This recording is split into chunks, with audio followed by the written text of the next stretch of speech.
Every struggle you face comes down to one simple reason. You care too much about what others think of you. It's this dependence on outside opinion that becomes the main source of your unhappiness, with yourself and the world. Today, we dive deep into the philosophy of the book, The Courage to be Disliked, created by Japanese thinker Ichiro Kishimi and writer Fumitake Koga. They believe that all inner conflict is deeply tied to the outside world. According to them, there is no anxiety that exists fully on its own without involving others. Every worry we carry has the shadow of someone else behind it. The authors are convinced all life problems can be solved by cutting away the complications we invent ourselves. The secret to happiness is simple.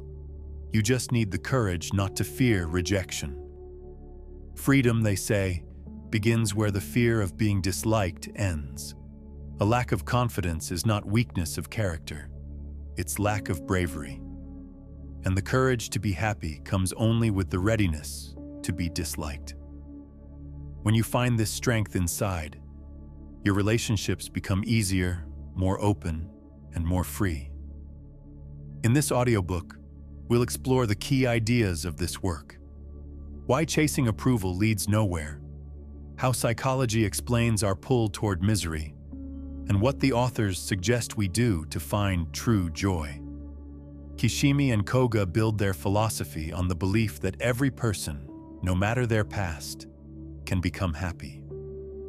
The difference between those who live in joy and those who suffer is only in their willingness to change. Their ideas are rooted in the teachings of psychologist Alfred Adler, who believed our personality is a unified whole: mind, body, emotions, thoughts, conscious and unconscious, all working toward one goal. Adler claimed every action, thought, and emotion we have is aimed at that goal, even if we don't realize it.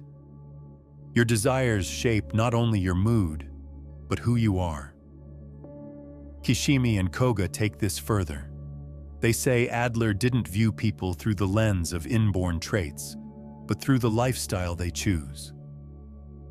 Your habits, emotions, and reactions aren't random. They come from decisions you made because you thought they would help you reach something. For example, a person labeled shy wasn't born that way. They chose that path to fulfill some inner aim. The authors go further. The goals we set don't just guide our actions, but our feelings too. First, you choose what you want. Then you build emotions to move you toward it. Imagine someone who dreams of a new job, but right before the interview, fear strikes so hard they can't prepare or even show up. They say, "If I wasn't scared, I'd do it." But Kishimi and Koga would say, their real goal isn't getting the job, it's avoiding the risk of failure. Fear, in this case, isn't a barrier. It's a tool they made themselves to justify doing nothing. What about people who blame the past for their pain? The authors argue, not everyone who suffered stays stuck. Childhood struggles can shape your drive, but you decide where to go next. The book delivers a key idea. No event by itself determines your failure or success. We don't suffer from what happened. We suffer from the meaning we gave it. You shape your life here and now. The past should not rule your future. So if happiness is in our hands, why do some people choose misery? Kishimi and Koga explain, misery can be a strategy, a hidden plan to reach certain goals. They believe emotions follow intention. Feeling sad sometimes is normal. Life brings disappointments. But constant frustration with life often comes from a stubborn aim, and that aim is always about other people. Your happiness depends on what you expect from your relationships. This question decides if you'll enjoy life or drown in sadness. The authors name two main goals people have in relationships: to gain approval, or to offer help. Unhappy people choose the first. They believe happiness comes when others say they're good.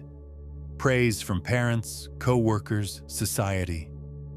But the result is always the same: disappointment. They think being liked makes them worthy. Many say seeking approval is natural, but Kishimi and Koga disagree. We don't chase approval to be happy. We enjoy it because it meets some deep internal need. Often, that need comes from childhood, when we were taught that rewards follow good behavior and punishment follows bad. But even if unhappy people get the praise they crave, it costs them dearly. They start living by others' rules, losing their freedom and their joy.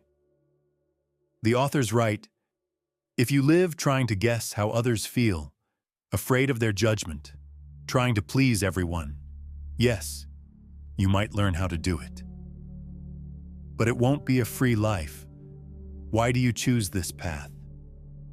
You say it's about love and respect, but really, you're just afraid of being rejected. Only when you stop needing outside approval and accept being disliked, can you truly live the way you want and find real freedom." Seeking approval not only fails to satisfy, it often becomes impossible. Because approval depends on others' expectations, and those are out of your control. No matter what you do, someone will always disapprove. And when your goal becomes unreachable, unhappy people give up.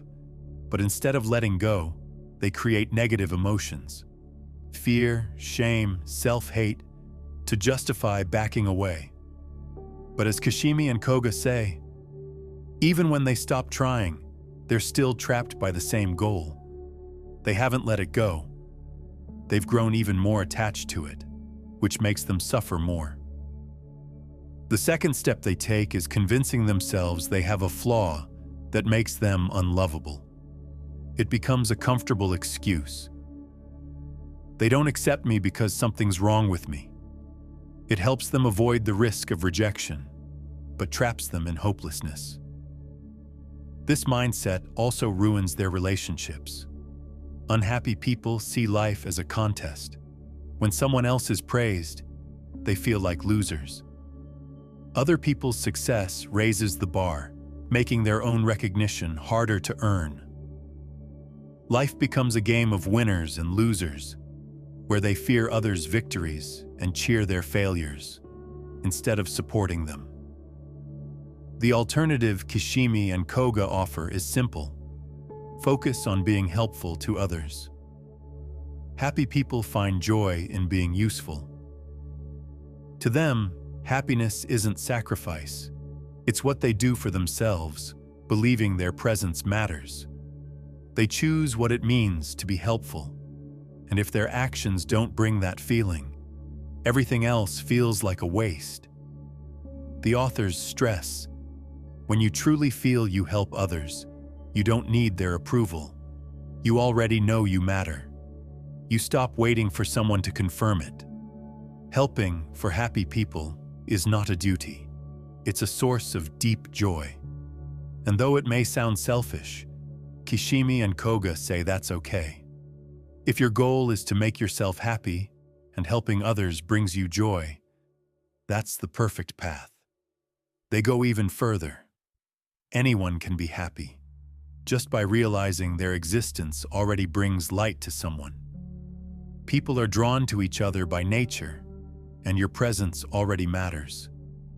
Happy people believe that everyone has value, even without great achievements. This lets them accept themselves, flaws and all. Unlike unhappy people who see others' success as a threat, happy ones celebrate it. They don't compete. They know their worth doesn't shrink because someone else shines. And finally, they live in the present moment, finding meaning in every day. Kishimi and Koga believe happiness is available to everyone right now. You don't need big victories to feel joy. It comes when you see how you affect others.